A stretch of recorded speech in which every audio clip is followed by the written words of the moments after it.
karena saya anak muda Gen Z zaman sekarang dan Bapak selalu mengedepankan untuk kebebasan mengemukakan pendapat.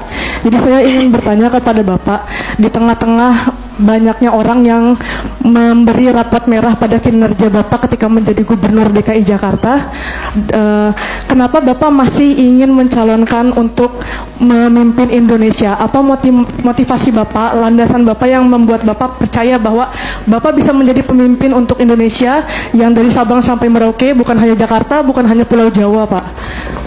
Ya, terima kasih, Pak. Yang kedua, soal Ayu yang dari tadi, banyak yang beri rapot merah pada Anda, kenapa tetap maju? Begini, ini juga termasuk trending topik, bisa di trending topikkan, bisa digaungkan. Karena itu saya mengusulkan ketika menilai, bukan dari menilai apa yang dikatakan di sosmed. Ketika menilai begini, apa yang dijanjikan dan apa yang terlaksana, disitulah penilaian yang paling objektif.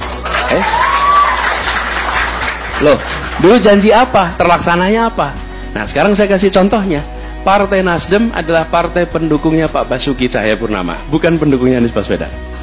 Dan Partai Nasdem adalah partai termasuk Metro TV mengkritik terus DKI Jakarta. Betul tidak? Betul. Lalu apa yang terjadi? Partai Nasdem kemudian mereview, bener nggak sih yang diomongin orang-orang ini? Ketika mereka melihat sendiri, melihat faktanya, melihat itu, justru dia menjadi partai pertama yang mengatakan kami mendukung Gubernur DKI Jakarta. Loh, kalau yang dukung Anies pertama kali PKS, memang PKS dari dulu mendukung. Betul tidak? Loh, ini adalah mereka yang terus-menerus mengkritik sampai pada akhirnya, Bung, berhentilah ngomong soal fiksi ini. Saya pengen lihat faktanya. Tunjukin faktanya. Lihat apa yang terjadi di Jakarta, apa yang dijanjikan di Jakarta, apa yang muncul di Jakarta. Ternyata banyak yang tidak dijanjikan malah dilaksanakan di Jakarta. Jadi kemudian ketika tadi ditanya kenapa saya tidak pernah mengajukan diri, mana Ayu tadi? Ayu, saya tidak pernah mengajukan diri, Ayu. Saya ini lagi tengah-tengah bertugas, dipanggil Anies, kami menugaskan Anda menjadi calon presiden. Bukan saya datang ke Nasdem, ke PKS, saya mau jadi calon, bukan. Dan ketika itu dikatakan, saya bilang izinkan saya untuk memikirkan tentang tugas ini. Apa yang saya kerjakan? Tanya sama ibu lah. Kalau ibu saya ridho, saya jalanin.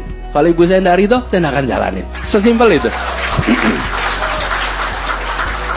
Jadi saya kemudian bilang, kalau Partai Nasdem yang dulunya tidak mendukung malah jadi pendukung pertama, dan akibat mendukung Anies, apa yang terjadi pada Nasdem?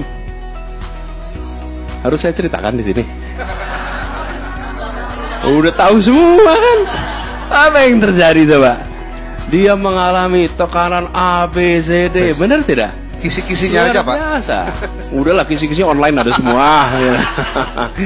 Ya. Apa yang terjadi? Tantangannya luar biasa. Nasdem menghadapi tantangan. Kenapa? Karena dia memilih untuk mendukung Anies. Kalau Nasdem mau relax, Pak Surya Paloh usia 72 tahun, Pak. Kalau beliau mau relax saja, tinggal ikut aja, nggak akan mengalami tekanan seperti sekarang. Beliau apa yang dia katakan? Dan dia bilang kepada saya, Bung Anies, kita ingin Indonesia yang lebih baik. Kita ingin Indonesia yang nantinya kita bisa berdiri dengan bangga.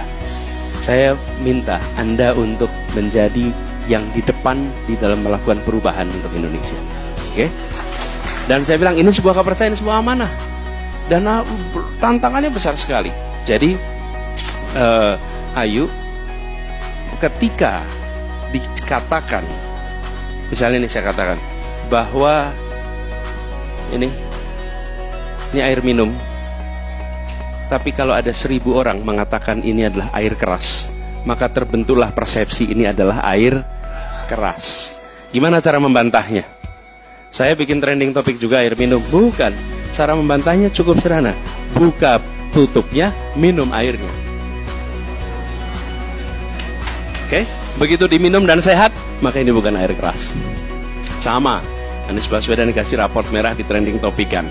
Tidak usah dijawab pernyataan dengan pernyataan. Jawab dengan kenyataan.